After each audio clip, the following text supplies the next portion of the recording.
fellows and guests, welcome to the 2010th Rhind Lectures. It's the custom of the Rhind Lectures to begin with a brief personal memoir about Alexander Henry Rhind of Sibster. At some point, we're all going to know this off by heart. He endowed the lecture series. He was born in 1833, the son of Josiah Rhind, a banker in Wick, Caithness. He was educated at Portmahomack Academy and at Edinburgh University, where he read natural history and natural philosophy.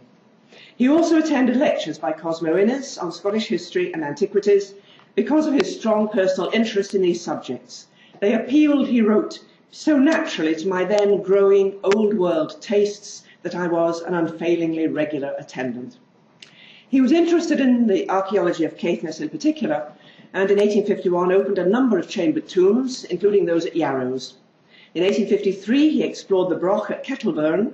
The report of this was published in the Archaeological Journal and in the Proceedings of Our Society, Volume 1. The finds were also presented to the Society, Rhind having been elected a Fellow in 1852. His archaeological interests were, however, wider reaching than Caithness, and in 1851 he started a grand tour in Europe, visiting museums in the Netherlands, Denmark, Germany, Switzerland, Austria and Italy. He had intended to proceed to the Scottish Bar, but in 1853 his health forced him to winter in the south of England, making his home near Bristol. From then on he was only able to visit Sibster in summer, and every winter he went abroad to Egypt and in later years to Spain, Algiers, France, Italy and Madeira. In Egypt he acquired a painter's sarcophagus and a bilingual papyrus, which he gave to the museum. He was an active writer of papers, memoranda and letters, concerning himself in the matter of treasure trove and the recording of ancient monuments on Ordnance Survey maps. As a well-travelled scholar among the museums of continental Europe, his advice was sought on the arrangement of the Society's collections in the National Museum. His work in Egypt at Thebes with facsimiles of the bilingual papyrus was published posthumously, and he was made an honorary Fellow of the Society in 1857. He died at Zurich in 1863 and was buried at home in Wick. Among his many bequests, he left money to create and establish at Wick an institution for the industrial training of orphan girls from certain parishes in the county of Caithness. His bequests to the Society were his library of some 1,600 volumes, a sum of £400 for excavation in northern Scotland, and the copyright of his book on Thebes. In addition, having altered his intention to endow a chair of archaeology and history at the University of Edinburgh, he left the residue of his estate at Sibster to the Society to endow the lecture series that still perpetuates his name. And so, since their inception in 1876, the lectures have enabled speakers to explore, and I quote, some branch of archaeology, ethnology, ethnography or allied topic in order to assist in the general advancement of knowledge. So now the Society hosts its 131st Rhind Lectures, and it is my very great pleasure to welcome this year's Rhind Lecturer, Martin Carver. Martin Carver is editor of the journal Antiquity and recently retired from being Professor of Archaeology at the University of York, where he taught for 22 years, inspiring many students whose warm testimonials to their appreciation of his teaching can be read on the website dedicated to him by friends and colleagues on the occasion of his retirement, and where many laudatory things are said about his career in teaching and in the archaeological field.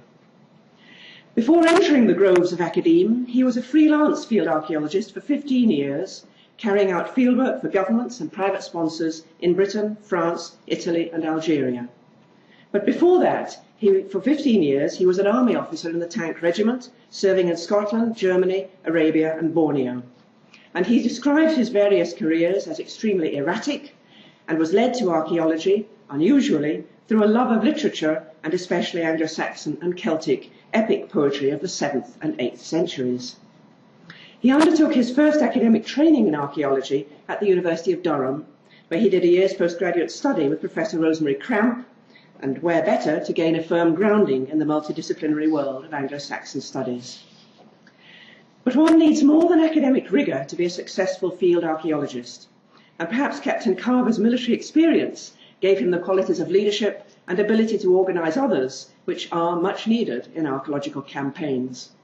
And he has brilliantly planned and directed large-scale excavations on many sites of the early medieval period, and most famously the Anglo-Saxon ship burial cemetery at Sutton Hoo in East Anglia and the Pictish monastery at Portmahomack in Easter Ross. He founded two professional excavating companies, Birmingham Archaeology and FAS Heritage, which is based in York. He says his equal involvement in the academic and the commercial sectors, where he has always had a foot in each camp, has caused a more or less permanent identity crisis. However, he has always believed that archaeological investigation, field archaeology, what we do outdoors, is the activity that holds the whole of archaeology together. This is plainly his first love, and it is the subject on which he is to expound as our Society's guest lecturer this weekend. So I ask Professor Carver to deliver the first of his Rhind Lectures this evening, Confessions of a Freelance Archaeologist, which is the first of the series entitled Design versus Dogma, Reflections on Field Archaeology, the subject which, as such, has never been expounded on by any previous Rhind lecturer.